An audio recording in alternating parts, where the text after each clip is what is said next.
di dalam tanah. Dan Nabi Muhammad SAW ketika mendengar perkara itu, muka beliau memerah dan bilang, wahai Abdullah bin Mughaffal, seandainya saat itu saya sudah menjadi seorang nabi, saya pasti akan kubur kamu hidup-hidup.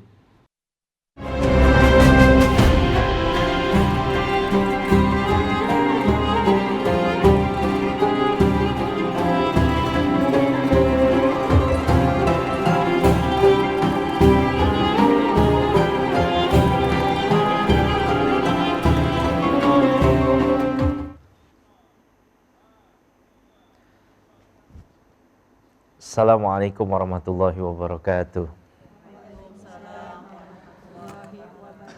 Bismillah, alhamdulillah, wassalatu wassalamu ala rasulillah Sayyidina Muhammad ibn Abdullah wa ala alihi wa sahbihi wa man wala amma ba'd. Alhamdulillah, senang sekali, puji dan syukur kehadirat Allah Subhanahu wa taala yang mempertemukan kita kali ini bersama program Lentera Hati, yang dimana hari ini dengan tema kemuliaan wanita dalam Islam, dan telah membersamai kita juga para wanita-wanita hebat ini, Masya Allah, ibu-ibu. Ini teman arisannya Nagita Slavina apa gimana nih Bu? Masya Allah. Wanita-wanita hebat ini, kalau boleh tahu dari mana nih ibu-ibu sekalian nih? Assalamualaikum warahmatullahi wabarakatuh. Waalaikumsalam warahmatullahi wabarakatuh. Kami dari Majelis Taklim Handbal Islam Kampung Wangkal Asem, Desa Kalijaya, Kecamatan Cikarang Barat. Oh, Masya Allah, dari Cikarang Barat ternyata permisah nih ya. Jauh-jauh datang dari Cikarang Barat ke Jakarta, luar biasa sekali. Jadi hari ini kita akan membahas mengenai kemuliaan wanita di dalam Islam. Jadi kenapa sih kita tema kali ini membahas mengenai wanita di dalam Islam? Karena sebelum Nabi Muhammad SAW membawa Islam itu, ya, wanita itu sangat begitu direndahkan derajatnya. Jadi wanita itu cuma dieksploitasi sebagai, mohon maaf, hanya untuk kaum yang terdepan, tapi seorang wanita ini hanya boleh ada di belakang layar daripada kehidupan masyarakat. Jadi yang tampil tuh hanya boleh laki-laki aja. Jadi dulu di zaman jahiliyah itu bahkan ada sebuah aib yang begitu buruk tradisi masyarakat. Bahkan kalau misalkan mereka melahirkan seorang anak wanita, mereka tuh seperti sebuah punya aib besar. Bahkan na'udzubillah di dalam Al-Quran itu sampai diceritakan kebiasaan tradisi sebagian orang-orang Arab jahiliyah itu, wanita itu ya apabila melahirkan seorang anak wanita, laki-laki ini akan berwajah hitam. Seperti malu dia kalau punya anak perempuan. Kenapa? Bagi tradisi jahiliyah orang-orang Arab terdahulu tuh, punya anak laki-laki sebuah kebanggaan. Kenapa? Jadi mereka bisa berbangga-bangga punya anak laki, kan? Bisa nerusin kekuasaannya dia, bisa nerusin daripada usahanya dia, bisa nerusin segala macam daripada urusan keduniaan mereka. Tapi kalau punya anak perempuan itu sebuah aib yang besar. Sampai ada mereka punya satu tradisi, apabila punya anak perempuan, ya, lahir anak perempuan, mereka akan menguburkan hidup-hidup anak perempuan tersebut. Na'udzubillah min zalik. Jadi dikubur hidup-hidup. Begitu tahu punya anak perempuan, itu laki-laki ya zaman dahulu tuh cuma punya dua aja. Dia mau ngerawat anak perempuan ini sampai besar, tapi di sisi lain dia harus malu sama orang kampung. Jadi bahan omongan, loh punya anak perempuan begitu malu. Jadi seperti aib, sebuah aib gitu. Jadi punya anak perempuan tuh seperti punya satu dosa dan aib di masyarakat terdahulu gitu. Atau yang kedua, ya mereka mau gak mau harus dikubur hidup-hidup. Ada kisah yang terkenal tuh di antara para sahabat Nabi.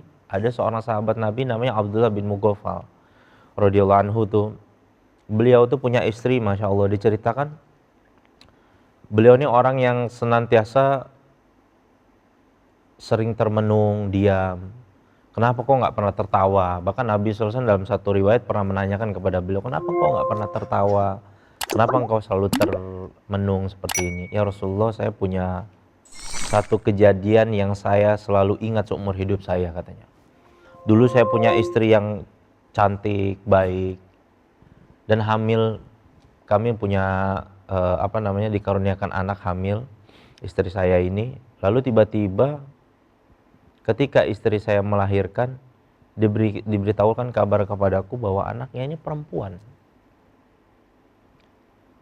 Lalu teman-teman daripada Abdullah bin Mughaffal waktu ketika itu di zaman jahiliyah itu langsung mengejek.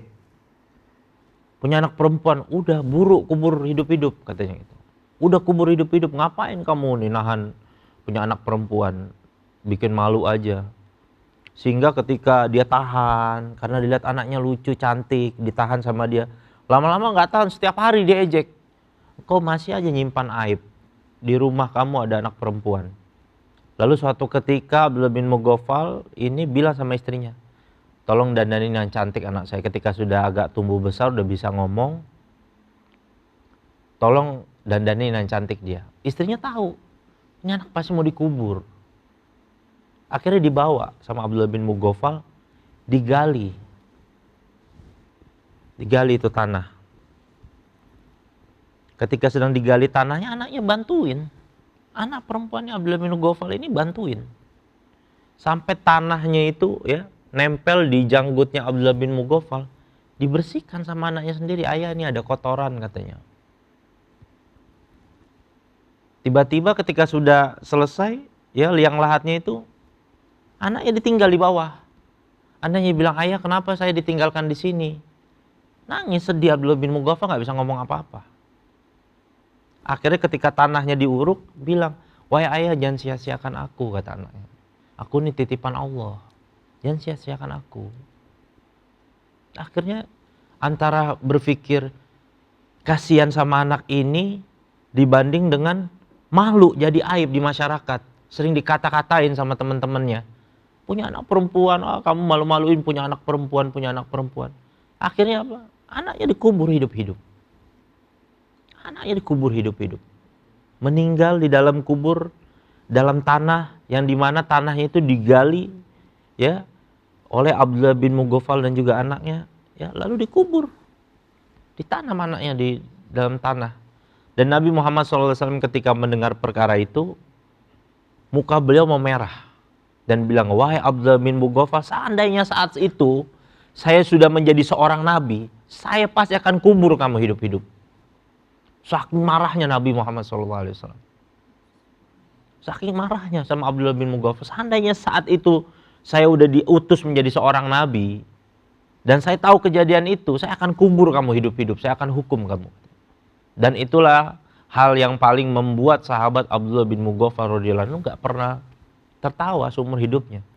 Ada penyesalan yang begitu dalam kehidupan beliau. Makanya ketika Nabi Muhammad SAW datang membawa Islam yang rahmatan lil alamin ini memuliakan wanita. Dimuliain banget wanita. Jadi kalau yang tahu-tahu kita nih sekarang ayat tentang di surat An-Nisa itu tentang poligami, boleh menikah sampai 4, itu sebenarnya ayat itu untuk membatasi. Kenapa? Dulu tradisi orang Arab jahiliyah itu, kalau menikah istrinya itu bisa sampai 20, 30, belasan istrinya itu. Nggak usah jauh-jauh di situ. Kalau kita tahu sejarah di negara kita aja nih, ada kerajaan-kerajaan dulu tuh kan yang mungkin masih ada sampai sekarang di Pulau Jawa ini. Itu dulu seorang raja tuh boleh punya selir. Banyak selirnya, nggak cuma satu, nggak cuma 1, 2, 3, 4, 5, 6, 7, belasan, bahkan puluhan. Bahkan ada di satu daerah saya pernah bertanya, ada satu kolam danau besar ini buat selir-selir raja.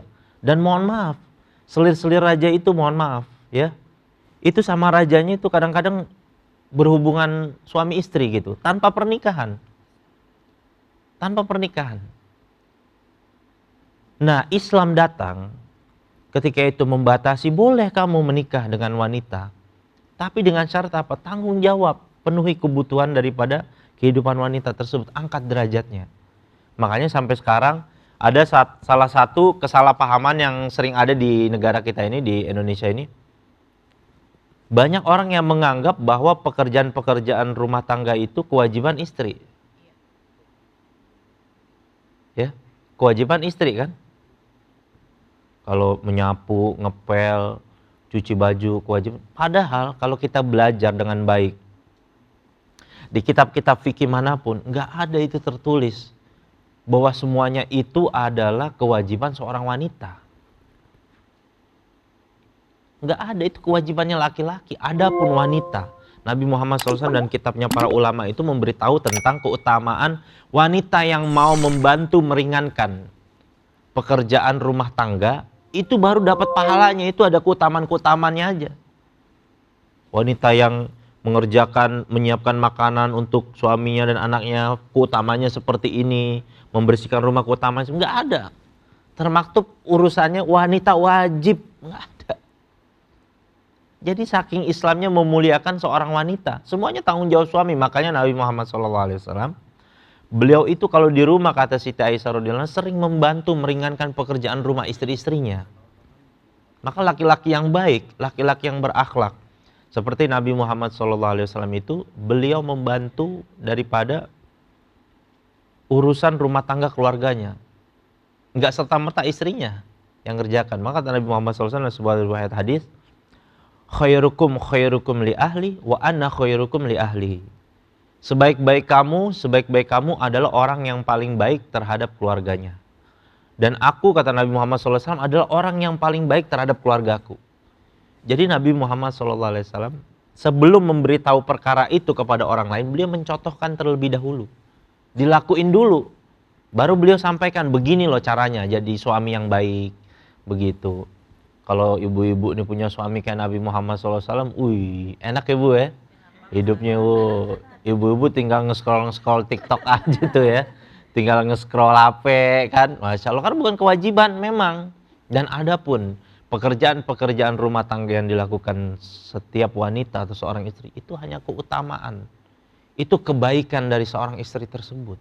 Bukan kewajiban. Gitu loh. Makanya Islam tuh datang memuliakan wanita. Dan ada 4 role model wanita di dalam Islam. Yang Nabi SAW memberitahu 4 wanita ini dia dijamin masuk surga. Punya derajat yang tinggi di sisi Allah Subhanahu Wa Taala. Yang pertama, Siti Maryam binti Imran. Ibundanya Nabi Isa alaihissalatu wassalam. Namanya Siti Maryam binti Imran. Sampai di dalam Al-Quran dibuat suratnya kan, sendiri kan, surat Maryam. Nah, beliau itu adalah di antara 4 wanita yang pasti masuk surga.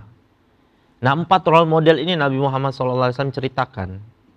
Ini penggambaran tentang kebahagiaan atau kemuliaan seorang wanita di sisi Allah.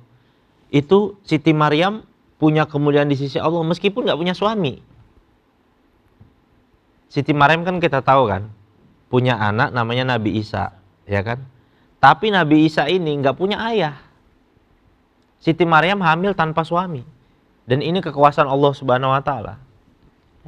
Allah Subhanahu Wa Taala ya, sunatullahnya laki-laki sama perempuan ya menikah baru bisa punya anak, ya kan? Itu pun belum tentu. Kadang-kadang ada yang nggak dikasih keturunan, diuji sama Allah kan. Nah, tapi Allah Subhanahu Wa Taala Maha Kuasa untuk memberikan Siti Maryam nih, wanita suci ini ya, seorang anak tanpa suami. Kenapa? Karena Siti Maryam ini ya, ayahnya ini yang dikisahkan tuh Ali Imran dalam surat Ali Imran itu keluarga Imran. Ini keluarga yang soleh, masih satu keluarga sama Nabi Zakaria. Nabi Zakaria punya istri namanya Hana. Punya keluarga, satu keluarga dengan Nabi Zakaria. Dulu orang tuanya Siti Maryam ini bernazar. Dalam sebuah riwayat beliau bernazar bahwa kalau saya punya anak, saya akan wakafkan untuk agama di Baitul Maqdis. Ya, Baitul Maqdis di mana tuh? Masjidil Aqsa sekarang namanya tuh, di Palestina. Kalau saya punya anak, maksudnya tuh sebenarnya nazarnya anak laki-laki. Si Bunda Hana ini, ibunya Siti Maryam ini sebenarnya bernazar bahwa pengen punya anak laki-laki nanti diwakafkan buat agama. Jadi buat ngurus agama aja. Ternyata Allah Subhanahu mentakdirkan ya, keluarga Imran ini, ayahnya Siti Maryam ini punya anak perempuan. Akhirnya kan seperti pertanyaan, ya Allah saya nazarnya kan anak laki-laki, kenapa perempuan? Akhirnya karena sudah bernazar, akhirnya ya udah Siti Maryam berkhidmat, melayani Baitul Maqdis seumur hidupnya. Sampai tuh di satu tempat yang suci, ya, beliau di tempat yang penjagaannya tuh berlapis-lapis. Jadi yang bisa masuk, yang mendekat itu cuma seorang nabi, Nabi Zakaria, belum nggak pernah disentuh sama laki-laki. Bahkan pernah ada dalam satu kisah yang dalam Al-Quran terkenal. Jadi saking sucinya Siti Maryam itu, beliau ketika di dalam mihrab itu tanpa bekerja cuma ada di dalam rumah aja, dalam tempat mihrab itu punya makan makanan buah-buahan yang apabila datang musim dingin, tapi buah-buahannya buah-buahan musim panas. Jadi yang melawan, misalkan di Cikarang lagi musim duren gitu kan, lagi nggak musim rambutan gitu misalkan kan sekarang nih. Nah tiba-tiba ibu di rumah banyak rambutan, kan aneh kan, kok nggak ada musimnya, dari mana rambutannya gitu kan, padahal musim duren gitu misalkan. Nah ketika itu sampai Nabi Zakaria bertanya, ini dari mana ya Maryam, dari mana makanan-makanan ini? Hadza min indillah, kata Siti Maryam, ini dari Allah katanya. Coba bayangin tuh. Kata guru saya itu, seorang wanita soleha itu ya, kalau dia fokus beribadah di dalam rumah ya, fokus di dalam rumah ibadah tuh, dia bakal dapat rezeki yang benar-benar di luar dugaan. Makanya salah satu keutamaan dalam Islam, anjuran dalam Islam, seorang istri itu sebenarnya kalau bisa itu nggak usah bekerja, kalau bisa. Kenapa? Seorang wanita tuh harus dimuliakan di dalam rumah. Jadi kebahagiaan seorang wanita itu, semakin sering dia di dalam rumah, itu kebahagiaannya dia akan semakin dekat sama Allah, kata guru saya itu. Semakin dia diam di dalam rumah, semakin dekat dia sama Allah. Seperti Siti Maryam itu. Saking dekatnya sama Allah, ketika itu setelah Nabi Zakaria, tiba-tiba di dalam mihrab beliau itu ada seorang laki-laki yang tampan. Dan Siti Maryam nggak pernah lihat. Siti Maryam nggak pernah lihat laki-laki ini. Kata Siti Maryam, saya berlindung kepada Allah Subhanahu wa ta'ala dari sentuhan atau godaan laki-laki. Engkau ini siapa? Itu malaikat Jibril datang memberitahu, ya Maryam, aku membawa kabar gembira untukmu bahwa engkau akan lahir seorang anak yang dimuliakan di dunia dan di akhirat.